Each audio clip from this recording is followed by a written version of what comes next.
Yo, why are you over on DBS sucking his pee-pee? That's what I want to know.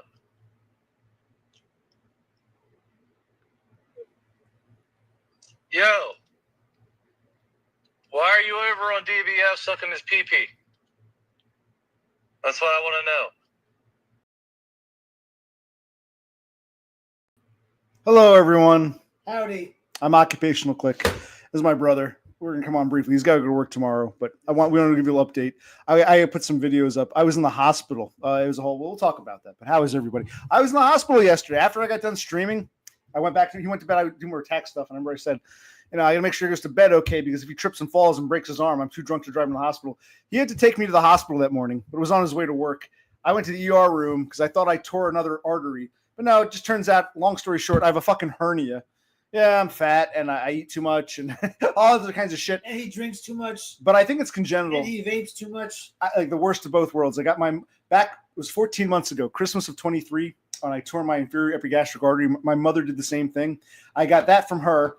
And I think I got this because after my father had a stroke and I became his fucking caregiver, the doctor said, oh, he has a abdominal hernia, hiatal abdominal hernia. He's probably had for years. And I said, Christ, so I got that fixed. I have one. So I thought I tore another artery. That's exactly what it felt like. I thought I had internal bleeding and a hematoma. But no, I just have a fucking, what do you call it? Hernia. So yes, hernia. Thank you, Bohemoth. Thank you. Bohemoth. Whatever the hell your name is. You were getting bored of that. What was that asshole's name? I can't remember the dude. In real life, something hacker in real life. Oh, yeah, that Hacker Lewis instead of Parker Lewis. Yeah, I was over there. I was getting bored with him. So here I am. I said, fuck it. Let's just stream for 20 minutes or so. I was getting bored with his shit. So, yes, gold star. You deserve one. Absolutely. And so do I. Thank you. We'll put them both on the chart. Yeah, Hacker Lewis. He can't lose. He reminds me of this dude I was friends with, but then shoved me in some job when he got pissed with me. His name was Ben. Another story. Hacker Lewis reminds me of Ben. Isn't he? You met Ben. Yeah. Oh, yeah. They look alike. Yeah. They look alike. They sound alike. Ben was retarded. You met him. Oh, yeah. We were buddies, and he turned on me. It's a whole other fucking story. Yes, I'm herniated Click. That's correct. And hello, Endymion. Well, I'm alive. I'm not. It's not as painful, but they're all vague. They're like, oh, maybe it'll get better. Maybe it'll get worse. Maybe it'll not change. Every time I sneeze or cough or laugh, I feel it. I thought I tore the artery again because that's what happened 14 months ago. So maybe all this drinking is taking its toll on me, but I think there's definitely a genetic predisposition because my father had the hernia. Now I got it. And before, my mother had a very weak artery.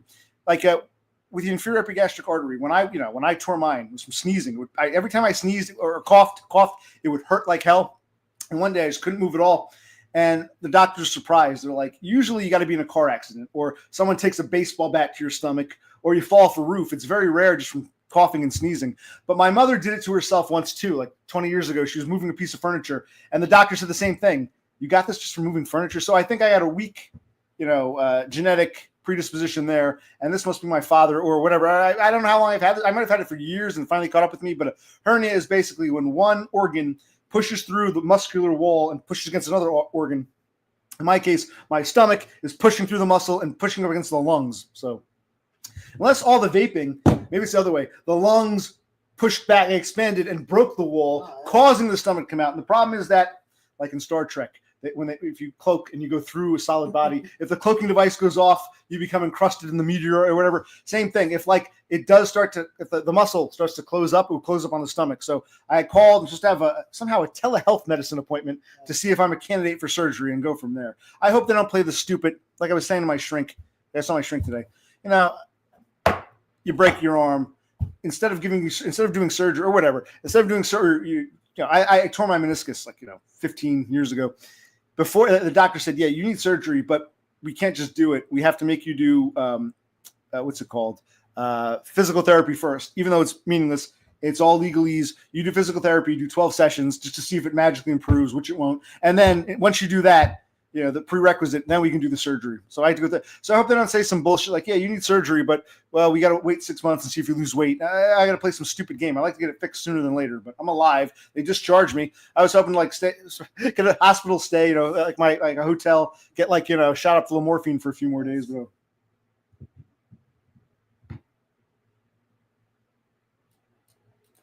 Yeah, when I cough or sneeze or laugh, when I bend over. Yes. Oh, and we found out what that ghostly clicking was. Our mini fridge, buddy. You want to tell them?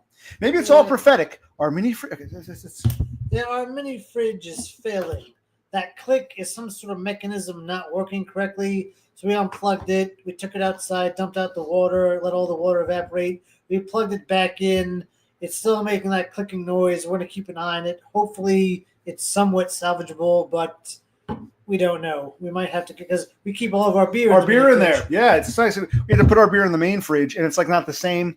But it's like maybe the universe or the powers that be or God or the Matrix or Father Time. God or fate or time. Or they don't want me to drink. So they first they broke the mini fridge. Then they broke me, all trying to get me to stop drinking. Maybe that's what it is. But he's not going to stop. Well, even if I didn't drink, I think this would happen regardless because I think it's congenital. But I think the miniature fridge is making clicks, mini clicks. I'm occupational click. He can be mini click.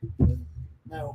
Okay. Just no. So yeah, I was in the hospital, but I said, because, in the past, I would have just said, let me, tough it out. But ever since I tore the artery, the inferior epigastric artery, I thought this must be repeat. Because that's another thing. The artery I tore was on the left. The hernia is on the right.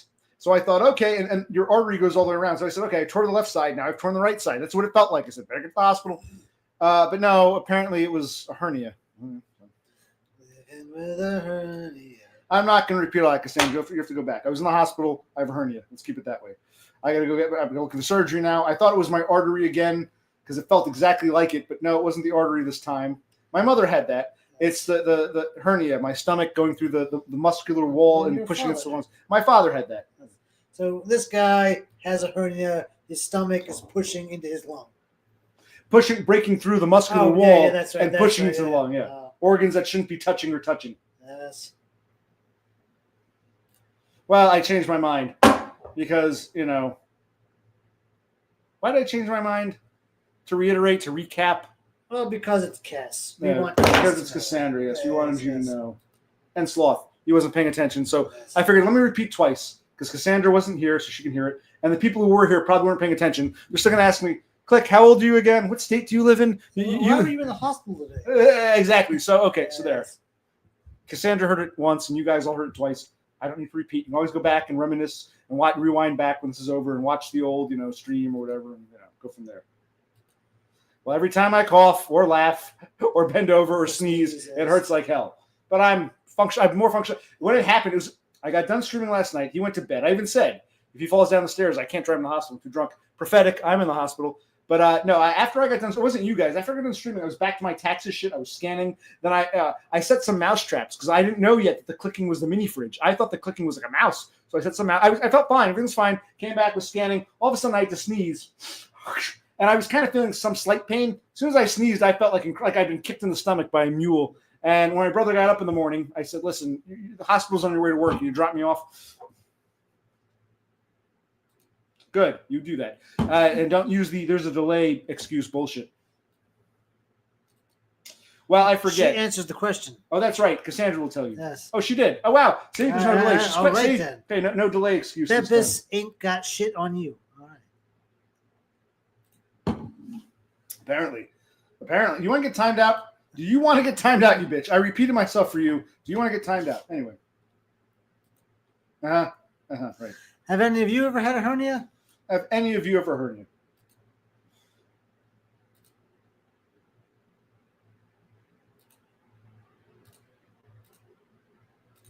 I'll tell you what.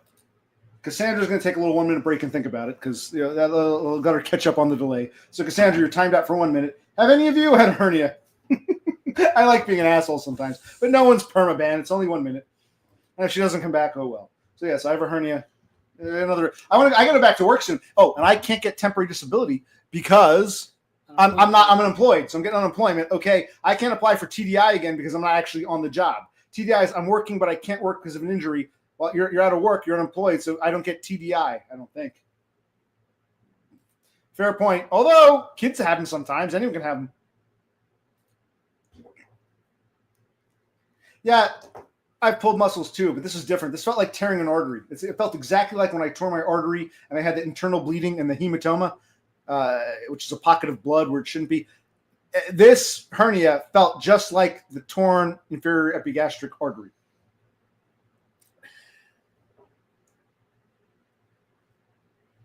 Okay, so yeah, I tore a meniscus once years ago. And... Okay. Yes, this is the medical evening. Do you want to time that again? That's not after coming back. The correction says, "Sorry, OC. I see what I did wrong. I deserve that punishment. Thank you. Thank you. I'm back now. Thank you. Sorry.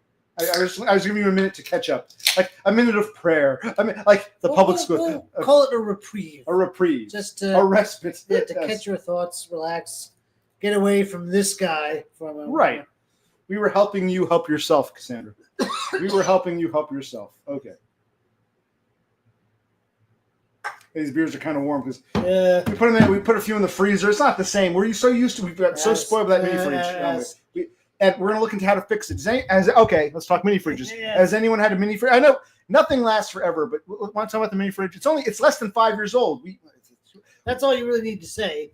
I mean, I guess we can just go back to Walmart and get another one. But does anyone know how to repair a mini fridge? Well, the reason we bought it. Let's talk about. Our father had the stroke in September of 19. We moved back into this house December of 19. So September his stroke, December our lease was ending. We moved back in here so our mother wouldn't. We found that her old fridge was on the fritz. We said, Ma, how long has it been like this? It's been touch and go for a few years. The fridge eventually died. Now, by the time it died, it was like May or June of 2020. So we were in the thick of COVID. And I tried to order some refrigerators. Oh, what was it? 8 months to get a refrigerator. Nothing was available. So I ordered one, but they said it's going to be months because it's COVID time. So to tie things over, we needed something. I went out to Walmart and I bought it. We went together. Yes. We bought a mini fridge. And then eventually, months later, we got a replacement fridge, the one you've seen before. But we said, let's keep the mini. And it became, we got so spoiled having two. I remember when we were going to buy the guy. Remember the guy? We went to look at mini fridges. Oh, yeah. And there was So we looked at the mini fridges and we were kind of 50-50. Should we go somewhere else? We kind of walked away. Then we noticed this other guy walked over to it and was looking at it. And he kind of walked away. We said, wait a second. We think he wasn't even there for mini fridges. Yeah. Once he saw us taking interest, he took interest. Like, we're looking at the mini fridge. We got this. Oh, which one? This one looks good. And this guy was sort of walking around in the other direction. He stops, turns, looks at us, comes over stealthily. We walked away. He starts looking at the mini fridge. He didn't want one until we wanted one. He had to have it because we wanted it. But then we said, "Fuck it, let's get it. It's a sign." So yeah. But I've gotten spoiled. It's a beautiful mini fridge. I'll pick. We should drag it over. And yeah, even with my hernia, we have to take it outside. Remember, the top part is all frozen. The top part is like the little freezer, and that's what cools the rest of the mini fridge. That all melted, so we have to take it outside onto the stoop, dump it out, let it sit and dry outside a bit. I brought it back in. We've plugged it back in. We're keeping our fingers crossed. Maybe. But it still keeps making this clicking that noise. Click. So something must be backfiring or something. I see. I push pencils. Yeah, we don't know what's wrong with it. We're just going to keep an eye on it and see what happens. We have both. We have a regular and a mini. Yes, and we do. If your regular died tomorrow and you're in the middle of COVID or some pandemic and you can't buy a new refrigerator, you'd probably buy a mini too just to have something to tide you over. And then when you do get a new refrigerator, you probably still keep the mini because you get so used to it. You get spoiled. But nothing lasts forever. But I thought we get like 7-8 years out of it. It just 4.5. That's ridiculous. It's a perfectly good mini fridge. Why would you throw it away? I mean, still use it somehow. Yeah, pretty much. Yeah, because I couldn't afford to live on my own. He couldn't either. We've always been low income, working class jobs. Wage slaves.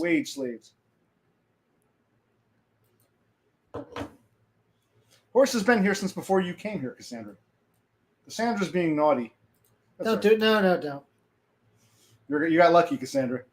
You got outvoted. If Brother Click wasn't here, you'd have another couple minutes to think about things. Okay, but yeah, no, I got out of the hospital. I thought I'd be getting get well love letters. I recorded things at the hospital. I want to put it together, but no one.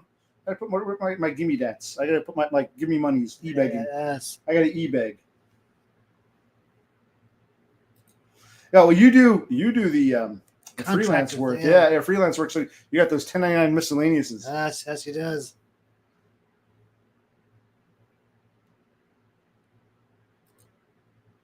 You've been having an attitude since you came on. You've had this attitude, Cassandra. What's the problem? I'm telling you a hospital story instead of sympathy. It's like, the fairer sex indeed. You've been the most belligerent. I don't get it. Ugh. Yeah, and some begging. I agree.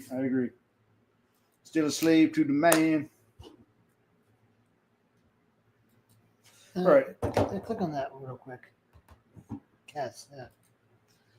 Yeah. I suggested to him he should take a break from streaming and just do more videos.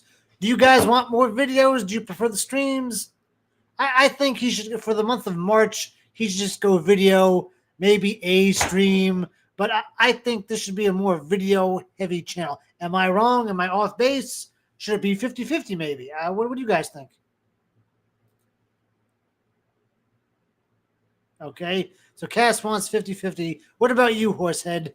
I think Horsehead might be more for videos because he does videography. I gotta do that nigger bitch turn me over video. Yes. I wouldn't call her a lady. She's a little nigger bitch. I think Cthulhu is also a video. That's what I'm thinking. I'm thinking Horsehead and Cthulhu are video guys. Yes. Rafterman might be 50-50 or maybe like 60 video, 40 stream. Oh, I'm okay. Oh, no way. Okay, wow. You surprised me, Rafterman. This is why Brother Click doesn't do this. He's a sidekick. You got to read the Starlings, buddy. Starlings. You haven't given anything. Let's see. I ran out of opinions. Okay. How old are you, by the way, out of curiosity? And where are you from? Yeah, where are you from? Oh, look at that. I'm not going to tell you my age or where I'm from because someone else can answer that question for you. Just rough ballpark. Were you American or which state you're from and how old are you? Yeah. So Horsehead likes the videos. Yeah, all right then.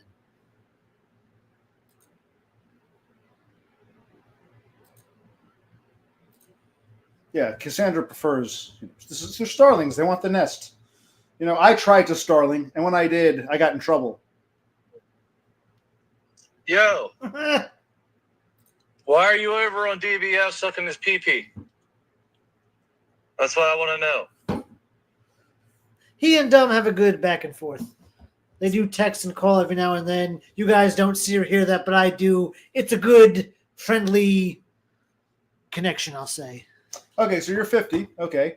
Are you going to be 50? I'm just curious. Are you going to be 51? I'm just curious. So have you turned 50 this year or are you going to be 51? In other words, were you born in 75 or 74? This is the autistic mind. Don't take it personal. And also, Doggo Food Frodo, he's from Los Angeles. Do you guys know each other? Los Angeles isn't that big a town. So do you know Doggo Food? And you're born in 74 or 75? Yeah, he's 50. But did he turn 50 in January or February, or is he going to be 51 later in this year? That's what we're trying to figure out. Yes, he is. Yes, he is. I don't think you heard it. Yo, why are you over on DBS sucking his pee-pee? That's what I want to know. That's great. Yo, why are you over on DBS sucking his pee-pee?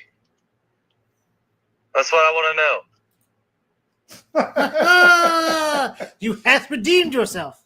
Yes, good job, Cassandra. Okay, so I told Dom, I'm so sorry. I said, I told him, I texted him, I said, I see now Donda made the betterest choice. It's dumb 100,000%. Donda made the betterest choice. I was such a fool. I will never get down on fours for any other man but you, Mr. Dumb. And he said, that's all I ever asked. Yes, it's funny, isn't it? What? So Andy is 49. He'll be 50 later. Oh, so he lied to us. Where's that? I don't see it. I'm losing 50, track. 50 this year, born in 75. Oh, you're 49 going on 50. So you haven't hit the big 50 yet. Okay. What month? Yeah, what month? Don't give us the day. We're just curious. What is it coming up soon or is it not till like the end of the year? You just turn 49, you're 50, you're not going to be 50 till December, or is the big 50 coming up, sooner than later? Yes. I don't know. What the fuck just happened? Oh, I think I shut the monitor off. Okay. Thank you. There we go. Okay. Yo, why are you over on DBS sucking his pee-pee? That's what I want to know. I think it helps to have, closed captions.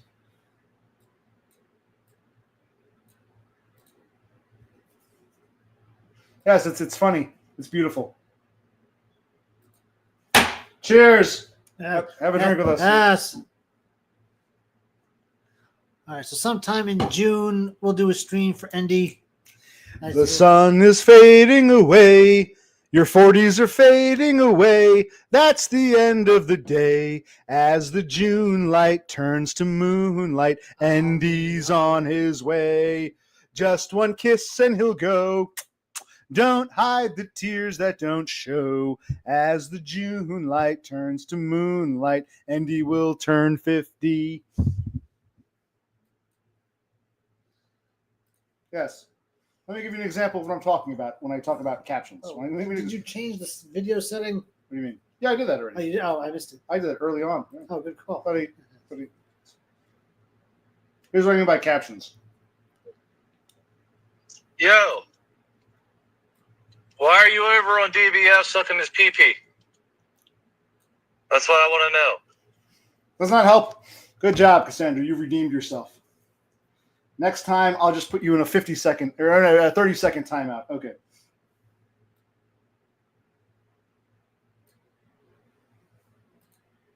PP Max, exactly. I sent him a text saying, "Yo quiero, some boca pipi." He asked me, "How you doing?" I said, "The hospital, but I'm okay now." And I sent him on. I can't laugh or sneeze or bend over or cough, but I can get me some boca pipi. So. It is. It's beautiful. It's funny. It shows an everlasting friendship that can never be broken. I repeat, can never be broken. I repeat, can never be broken. All right, so what are you guys drinking? Cass is drinking. Cthulhu's having some liquor. What's the poison of choice, everyone? Oh, also, our buddy Behemoth, who was over in, what's his name? Parker Peters. Parker Lewis. Okay, Whatever his name is. Where are you from, Behemoth? No, not Parker Peters. Hacker. There's a Parker Peters from Georgia. Hacker right. Lewis. Okay, there's Parker Peters from Georgia. There's a TV show, which you probably remember. Some of you remember. It's called Parker Lewis Can't Lose. So Parker Peters, Parker Lewis Can't Lose, Hacker Lewis. Yes. But I got tired of him. Yes. I can't Starling. I got to build nests. That's all I can do. Yes.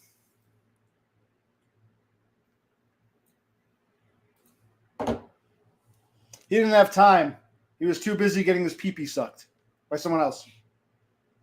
Yo, why are you over on DBS sucking his pee-pee?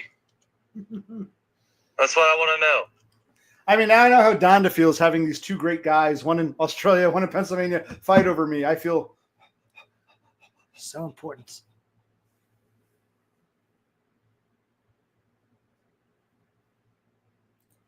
Whiskey and club soda. Okay.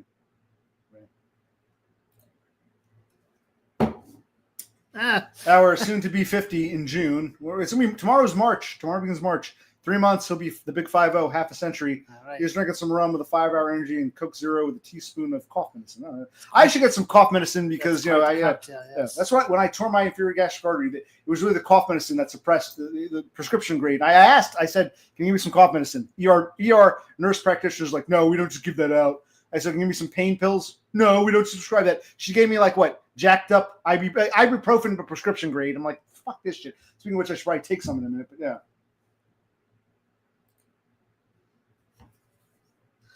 Are there problems, Horsehead?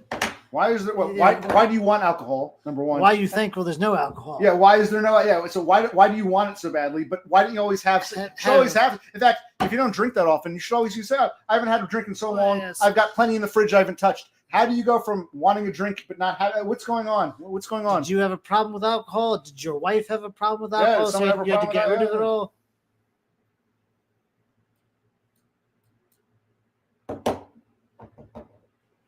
Yes. It's not a love triangle. It's a love square. I'm one of the corners, and it feels so good to be, Or maybe it is a triangle, but Donna and I are both in the same point, and we got dumb and DBF, and it's great. It's great. It feels good. It feels to be wanted. I want to be loved by you, nobody else, just you. Well, I think what happened, I was speculating, I think, because his wife was much younger. 30 years about. Right, so he was, 95? We'll say 95. By the way, he was a near miss on when we did our 20s list. Yes. There were a few people who were very close. People who could have been conceived in 1929, but because they were born in 30, like Buzz Aldrin. Buzz Aldrin was born January of 30. He was so close to the 20s. He's still alive, but second man on the moon, supposedly. We didn't include him. And Hackman, very close. Yes. Okay.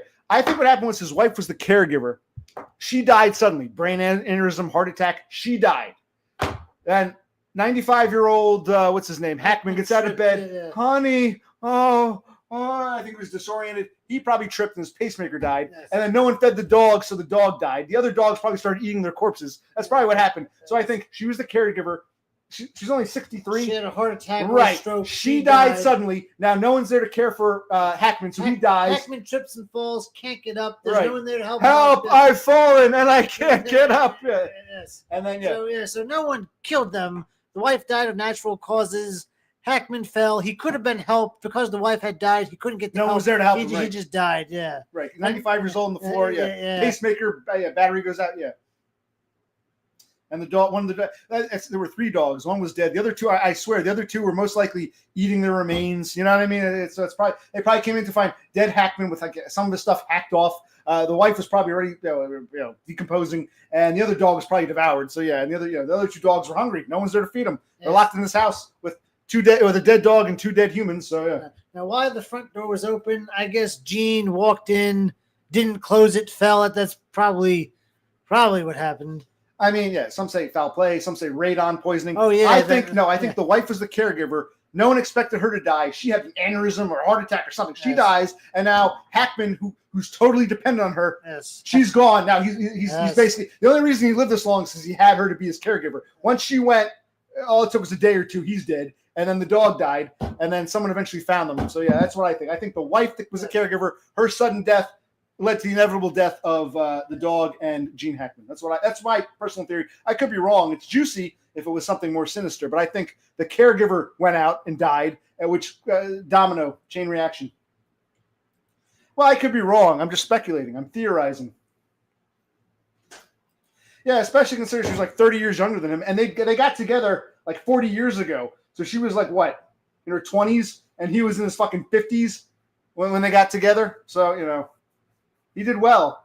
He was married 40 years. He married a 20-something when he was older than Endymion. Endymion, you're going to be 50. Hackman was probably in his 50s when he met his wife. He was probably like 55, and she was 23. And then add 40 to that. 55 becomes 95. 23 becomes 63. Yeah, they were together for like 40 years. So he married a 20-something when he was in his 50s. So there's still hope for some of you cells out there. Of course, he was 95. I couldn't imagine he'd look any other way at that age.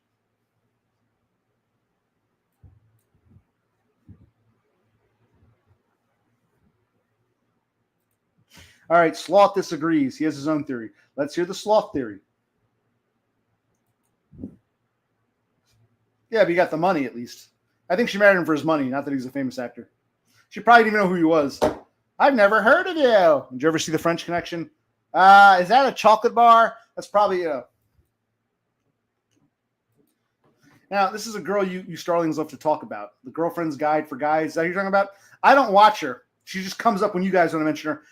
She's brunette. What, you say she dyed her hair? She's wearing a wig?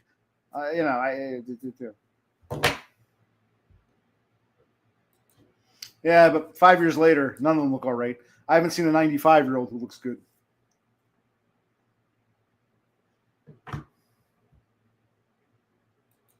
Wow. Okay. So, Cassandra, you lied to me. I said, hey, Cassandra, I'm not jealous. I'm just curious. What other nests do you fly to, little starling? Oh, well, Dumb and DBF and maybe Off-Grid Live. That's it. Oh, okay. So now the truth is coming out. Now the truth. I'm not mad. I was just pure curious. Who are some of the other people you go to? Okay, now we're getting more of the onion layer, Cassandra. Okay. Okay. Yeah. Okay. Yeah, but how? When did he die? At 90, he looked awesome. At 95, he was a corpse. So he died when he was 92. So he looked awesome at 90, but then died before he made 95. Had he lived to 95, he probably would have looked terrible. How old was he when he died, Cassandra? Yeah, wonderful. More life to look forward to. Although I don't know I'm going to make it with all my health problems. I'm a sickly fuck or out of shape fuck or something. Oh, that's it? Because you guys always, not you specifically, but a lot of these guys always want to talk about Miranda. I'm like, okay, fine. I don't watch your shit. I just know she's as dumb as talk about her. She bought Todd that lamp. Oh, And Todd was like, why did this girl buy me this lamp? Does she like me? No, you idiot. She's trying to get an audience. She knows you got a bunch of losers watching you, so she gives you something free. You plug her, and then the losers go to her nest. You guys did. And you guys did. So, yes, he couldn't figure out who's being played. And, you know, but hey, if you guys like her shit, that's cool. I'm just saying. And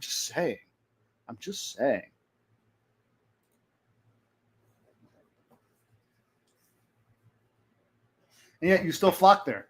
It doesn't matter. A girl like that doesn't have to provide much of a nest. Like me, I got to bring out all the cakes and the cookies just to keep like 3 people here. She can just show up and sit there and smile, and like 100 people show up. I feel so jealous. I feel so jealous.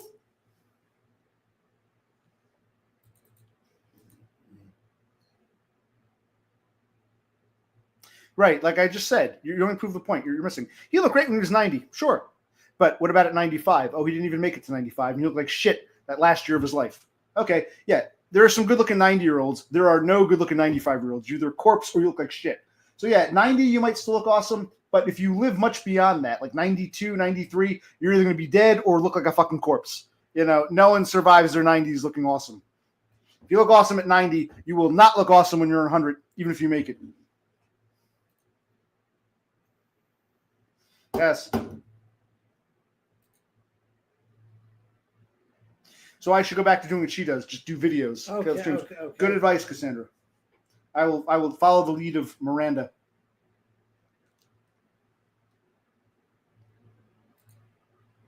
Fly away, starling, be free. I don't understand this. How is Cassandra getting dogpiled?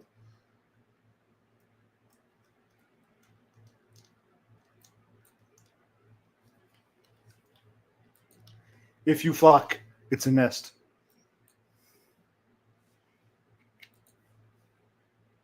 Oh, I forgot to put them out. Give me 1 sec. Let me see. They're right here. There they are. I found them. Okay.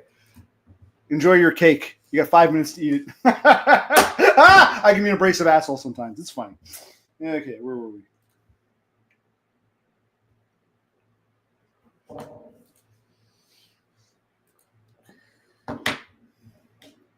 Well, what does she do? Does she like talk to the audience, or she just?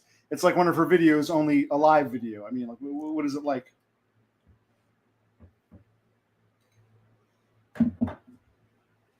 I don't know. It's still a new foundling nest. Maybe you can build. I'm not knocking you guys. I'm just curious. You can build it into something great because I'm sure all these nests are a bit different.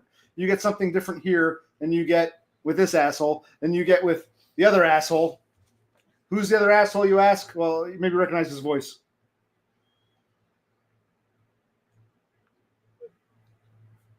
Yo, why are you over on DBS sucking his pee-pee? That's what I want to know.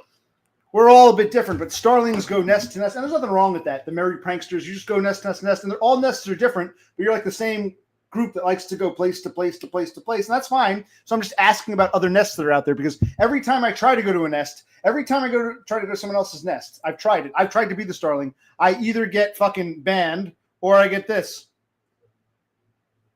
Yo, why are you over on DBS sucking his pee-pee? That's what I want to know. So I go to one guy's stream, I get banned.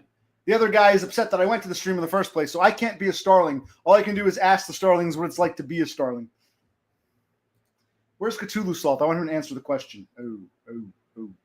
Oh. Well, that's part of it too. You don't just go for the nest. You go to be with the other starlings. That's part of the social experience. We never knew there was this whole social side to YouTube.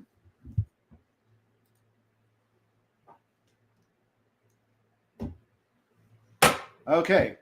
So I got to start doing some tarot card readings. Okay. Actually, I didn't take a piss. I'll be right back. I want you to take the stream. Okay. I think we all do. destroyed by Foids. Hey, let me give you this. What happened to Todd? That was the premise of my last video. Anyone? Let's talk about that. Where the fuck? I mean, I know he wasn't doing much. You guys talked to him on Discord. Yeah. Why did he go dark? What happened with, you know? What do you think? What do you think he's up to? What is he doing?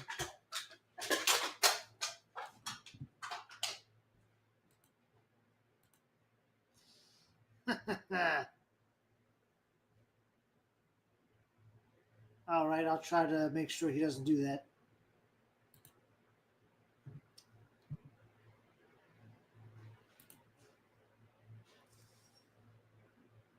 Yeah, I'm not overly familiar. Actually, I don't even know. I think Todd went on Thomas White a few times. I don't know who he is or what he's about. Is that just your opinion, or do you have any inside knowledge?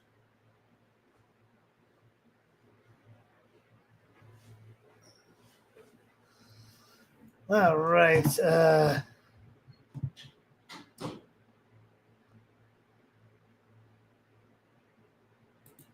that's Thomas White.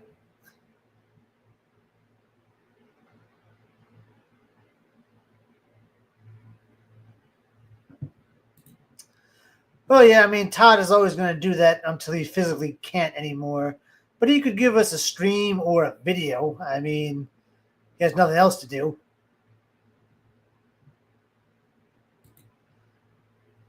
All right, I guess I'll have to peruse Thomas White because where was that other one?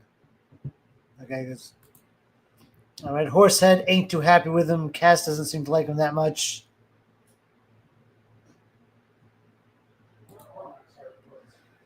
Well, that's unfortunate for you, Matt. As my brother told me, you got a Ouija board. Have you been using that, or did you do any videos about that? Yeah, I've never seen Western Decline. I've heard the name, but okay, I guess he's no good. Who are you talking about? Western Decline or Thomas White? Or Todd? All right, your next video or whatever, do some of that Ouija stuff and perhaps we'll check it out. So anyway. Oh, yeah, this one leans back.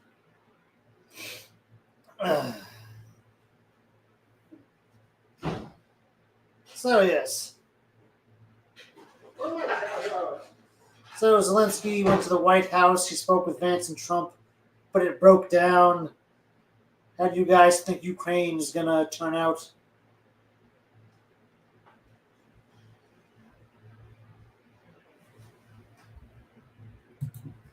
You know, we weren't, but now that you suggested it, I guess we could wind down. I don't know. What do you guys want? Do you want to wind down, or do you want a little more?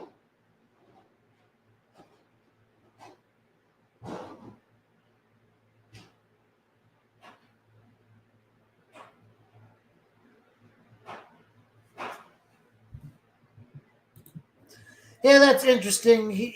Trump does seem a little too cozy with Putin. I don't like that. Hey, buddy, these freezer beers right, actually got kind of cold. All right, then. We're going to keep going. We got some new... Well, what time? You got to go to bed? Oh, shit. Well, oh, wow. I know. You kept saying you need a day for you. Tomorrow is Saturday. Yeah, you can sleep in a little bit because there's no traffic. But you, today was your day off. We did a lot of clerical stuff. I'm glad we caught up, but I mean, you were saying you need your own day for yourself, right? Yeah, just a day without him. Okay, so where were we? Okay, for Cassandra. I remember this is about this is 2011 or 2012. This guy I worked with. He was a nice guy. He was 20 years my senior. I was like about 30. This guy was about 50 at the time. And he was moving. He ended up moving. And I agreed to help him. I said, I'll help you move. He needed help. He had he was one of 6. He had 3 older brothers. He was number 4. He had a sister, and then he had a kid brother. And none of them could help because they're all working and shit. But he had given me a disc. He gave me a pirated copy of the Adobe suite, like Photoshop and all that shit. So I said, all right, man, since you gave me that disc, which would have cost, probably or over $1,000. I'll help you move. So I helped him move. And in the process thereof, we found a bunch of stuff he didn't want. It was mostly just junk. But we found his sister's old set of tarot cards. And he said, he was going to throw them out. I said, I'll take them. So I helped him move because he gave me that disc. We should really install it. I haven't installed in years. Photoshop and Illustrator and all that Adobe crap. It was the Adobe suite. And it was great. It was free. That would cost probably close to $1,000. So anyway, he got it from someone else pirated. He gave it to me. Anyway, so Cassandra wants us to wind up, and she said something about tarot cards. Actually, Cassandra doesn't want you to do any tarot card readings, but she didn't say anything about me. So. Right. You said tarot. I say tarot. Is it tarot or tarot? Ta-da. But I'm not really into this stuff, but I like these for the decor. They were, kind of nice looking. These must be because remember, this guy was 20. This guy was born 1961, 62, and his sister was only a year younger. So the sister was probably born 62, 63, and these are probably from the 70s, like her childhood. So, I'm 43. This chick is 63 now, and these are probably her childhood 1970s tarot cards. They look kind of, Who's this by? They look like, All right. So what are we doing here? Cassandra wanted you to do a tarot card reading. We got oh shit, buddy. Okay, this was a mistake. Come on, where'd you? Don't lose any of my fucking tarot cards. Even though I haven't opened this thing in years. In fact, I got it through it once and sat in a drawer for the past 13 years. But if you break one or lose one, you're never gonna touch anything of mine. It's in a different language. I don't know what the fuck that. You got to hold this up. Then you can't do tarot readings, buddy. Okay.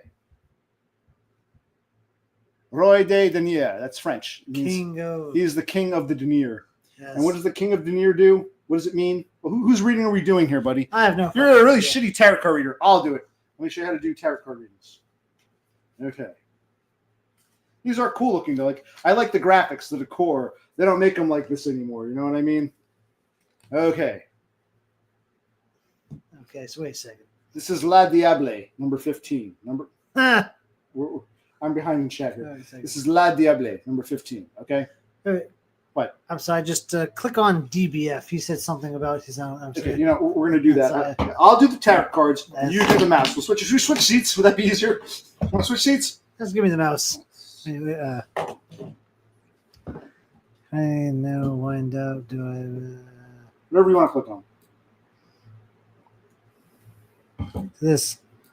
I have a Lord of the Rings tarot card set. That's stupid. Time this guy out for 2 minutes. Okay, yeah. When you say something like that, no. I agree. Fucking dumbass thing to say. 2 minute timeout, and I think we all know he earned it. He deserves this. Is that May destroyed? I hope so. Okay, we'll go 10. Why not? Yes. Okay. Lord of the Rings. I agree with my brother on this one. Yes. Nothing to do with sucking anyone's pee-pee. No. I mean, even if okay, it's great. And Horsehead has a Mickey Mouse tarot card set, and Rafterman has a fucking Joe Biden. It's okay, shut the fuck up. I agree with my brother on that one. Yeah, okay, my brother agrees. That was my brothers usually take sides in things. He keeps saying, "Be neutral, be like Switzerland. You should like dumb and DBF equally." But when my brother wants to ban you, you're in deep water. Be more diplomatic. Be more appreciative of both sides. Okay, he might get banned too next. Yeah, I know. Okay, I didn't ask you for what it was. I'm doing the reading here. So who am I reading? Maybe Cass should do some tarot card readings. Oh, Donald Ducky has this. Nice. Wow. A lot of people have tarot cards. Okay, the Eight of Cups. The Eight of Cups. That means we need to drink. That means, well... Yes, everybody take a sip. I hope you're all drinking. Le judgment. We did that. I'm the judge, jury, and executioner, and we put... Actually, my brother is. We put that nuts into a timeout. Yes. He's been judged. Okay. The Queen of Denier. The Queen of Denier. Yeah, this is Miranda. She's your queen that you all worship. What else do we have here? Ah, yes. The Cavalier of Cups. The Cavalier of Cups. That means we take another drink. Take another drink. Everybody, another drink. Tarot cards are fun. Why were you knocking them?